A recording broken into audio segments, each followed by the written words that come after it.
Joe Fulks went to Kuttawa High School, leading the Lions to a second region championship and a state tournament berth in 1940 before losing to Morganfield by 2 in the first round.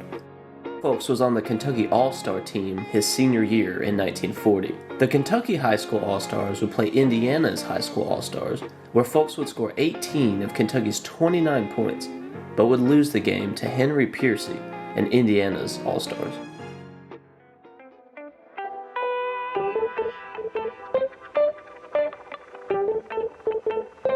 Joe was just getting started with his game, earning a full basketball scholarship to the Murray State Teachers College, where he dropped buckets on the freshman team, scoring just over 16 a game, which at the time was unheard of. The first ever turnaround jump shooter had arrived. Just picture Kobe and Larry Bird without the passing, but we'll talk about that later. The way Fulks could shoot with either hand, sometimes switching hands mid-air to throw off defenders. He was playing 2000s basketball in the 40s, an undeniable early god of basketball.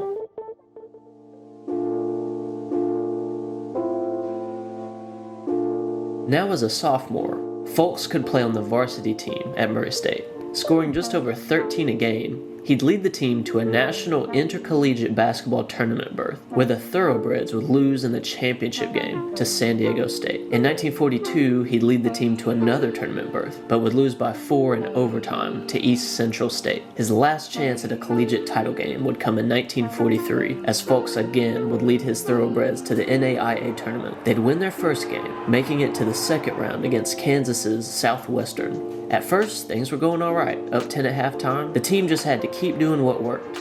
Let the shooter shoot. In the second half, Southwestern would close the gap, making it anyone's game. And 9 lead changes later, the score was tied at 40, with 4 minutes to go. Fulks scored a clutch free throw, and along with his teammate Padgett grabbing a bucket, they were now up 4. And in the final seconds of the game, Southwestern scored, but it wasn't enough, keeping Murray State's title hopes alive. Joe would help his team to one more win in the tournament, before losing to Southeast Missouri State. They would then play a tough third-place game against North Texas State, and after overtime would lose by 4, ending the college career of a Murray State legend who had taken the team to a 39-9 record, which to this day is one of the best runs in a long and storied history of Murray State basketball.